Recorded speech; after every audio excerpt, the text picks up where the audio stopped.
Is the United States on the brink of another civil war? I don't know. I'm worried. I'm very worried. And my friend Stephen Marche has been saying that the United States was on the brink of a civil war for a couple of years now, and I thought it was overblown. But now I'm increasingly worried. I'll tell you why. First of all, I see an eerie parallel between two other periods in American history. I just finished rereading Bernard Bailyn's classic, The Ideological Origins of the American Revolution. And one of the things he makes very clear in that book is that there was this really kind of a revolutionary conspiracy theory that emerged in the mid 18th century, and that a lot of people bought into. And he says once enough people bought into this conspiracy theory, and they believed that there was this vast conspiracy to try and get rid of American liberties, the colonists' liberties. Well, once that sort of paranoid style set in, there was almost nothing that the British could do that would not be interpreted in a bad way, right? No matter what, if they had a course of moderation on a particular issue, they would say, "Oh, well, they're just being moderate right now because they want us to let our guard down so that they can, steal our liberties more effectively," right? Anything they did was interpreted in the most uncharitable way possible. Right? So he says there was a certain point, perhaps by the early 1770s, where it's almost as if some sort of tipping point had been crossed, and there was no way to undo the damage that had been done. There was just so much kind of suspicion and paranoia in the air that sooner or later something was going to happen, right? And of course it did, and you got the revolution. And one of the things that he points out is that we've had over 2 centuries of historical research that's looked at all the documents and everything, all the letters and diaries and the official secret documents that the British had at the time, and there was no conspiracy. There never was a conspiracy. It was completely kind of a figment of the colonists' imagination. Now, you might say, well, in the same way that not all marriages should last, some marriages should end in divorce, some couples should split up. By the same token, right, not all nations should necessarily last. Some of them should actually end. They should split up. It's better for both sides. I think that's absolutely true. Scotland may end up sort of leaving the UK. They don't really feel at home in the UK at the moment, and I don't think that's, there's no reason, in the same way there's no reason why a marriage necessarily has to last forever. There's no reason why a nation state has to last forever. So I guess I would say on balance it was a good thing, even if it was based on false premises. It was a good thing that the American colonies broke away from Britain and became the United States. I think that was, ultimately a good thing. The second time in American history where you had similar phenomenon was in the 1850s. Right, in the 1850s, you had a total breakdown of the institutions that bound the United States in all of its diversity and its geographical largesse together. So a lot of the church denominations that were found all over the North and the South and the East and the West, a lot of the church denominations split in two. And so they would have a southern branch and a northern branch, right?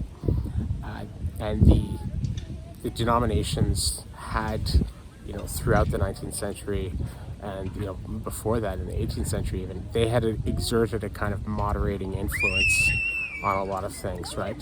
They would make sure that people didn't go too far, and they kept certain issues off the table, like the slavery issue, most obviously. And same thing, the two main political parties, right, the Whigs and the Democrats, they had northern wings and southern wings, and they were able to also kind of moderate politics, by kind of coming up with compromises, right? And they did this largely by keeping certain issues off the table, and of course, slavery was uppermost on that, right? Now, once again, as with the American Revolution, you had kind of these conspiracy thinking and this paranoid thinking in the North and in the South, especially in the South. And at a certain point, as David Potter talks about in the impending crisis, that at a certain point, like the two sides just weren't talking to each other anymore, and they were just like shouting past each other, and they had their echo chambers, and they were talking to themselves. And once again, as with the critical number of the colonists in the 1770s, and by kind of the mid 1850s, they crossed like a tipping point, and at that point, the damage was not going to be, really wasn't any way to like undo that damage, and it was just waiting for the event that would tip it off. And then of course, when Abraham Lincoln could be elected president without even running in the South, well then at that point it made it very clear to the South that we got to get out of this, right? Because they don't even have to invite us to the table anymore. Like, they don't even need to try to include us, right? They can just campaign in their areas and win control of the federal government that way, right? Now, once again, as with the American Revolution, I think slavery is so fucking evil and so horrible that I think keeping it out of political discussion was wrong, was evil. And so I think ultimately it was good, although it was horrible and it was violent, and I think it was good that they got rid of slavery, and that was the outcome of the Civil War. I mean, of course, you had all the Jim Crow bullshit. It's not as if suddenly everything was great, but at least they got rid of slavery, and that was a good thing. But once again, we are seeing a situation in the United States which I find very, very eerily familiar to what you had before the American Revolution and before the American Civil War, where you have these two groups of people now that increasingly are just not talking to each other anymore. Like, they live in separate epistemological universes. Like, they have separate facts, they have separate they go to separate websites, they watch different news, they watch now of course there are some that do this more extreme than others, but I'm talking about the basic pattern where people are not talking to each other anymore, and they increasingly have this conspiratorial paranoid thinking, which means that anything the other side does is automatically read and interpreted in the most uncharitable way, and it almost seems like the other side can do no right, and that's a very dangerous situation to be in. Now, the thing that troubles me about this moment, as opposed to the revolutionary moment or the Civil War moment, is that if the United States does end up having a second Civil War right now, I think it would be such a completely useless waste of time, right? Because it's not as if there's slavery is the issue. It's not as if you're breaking away from some colonial power and making your own country. Like, this would not have an Atlantic Ocean between the revolutionaries and the colonists. It wouldn't even have the geographical separation between the North and South that you had in the Civil War. This would be people fighting neighborhood to neighborhood, within cities, within states, within families. I mean, already what I'm seeing is very, very disturbing, where you have families that have got along for decades with a great deal of political difference. I see this in my own family even, where people who have, very, very different views on politics and religion have been able to get along very well for decades. And yet suddenly, right, in the last 4 years, people are cutting ties with each other and are like not coming to Christmas because of a fight that they had on Facebook, or not coming to somebody's wedding because of a fight they had on like Instagram or Twitter or something like that. And after watching The Social Dilemma for the second time, I realized how, I guess I've been hearing this from different people for a long time, but watching The Social Dilemma really kind of brings it home in a disturbing way. Just the degree to which this is actually baked into the business model of these social media platforms, right? They get more and more of your attention the more that they can get you pissed off about various political issues, right? And so by getting everybody to go really hard on their views about, whatever, and then at the same time having you connected to your friends and family and colleagues, suddenly these people that were able to find common ground on all sorts of things, like, okay, maybe we disagree about religion, but we're both really into fishing, or we're both really into butterflies, or we're both really into crocheting, or we're both into quilting, or whatever the fuck, really, or we're both into Black Mirror. Like, there's so many ways that people can find common ground with each other. I know, like, I'm a member of a number of online communities that are devoted to herpetology, like salamanders and snakes and lizards and turtles and stuff like that. And there's people that I've interacted with online in that community for like 10 years, and I feel like I have a real connection with them. I've talked to some of them on the phone. I know all sorts of stuff about like their family life and what they like, but I don't know anything about their politics. I don't know anything about their religious views. It just never comes up, right? And that's nice. I mean, that's nice. I mean, I think there's something really wrong with reducing people completely to their political identity or their religious identity. I mean, there are some people who are fanatics, right?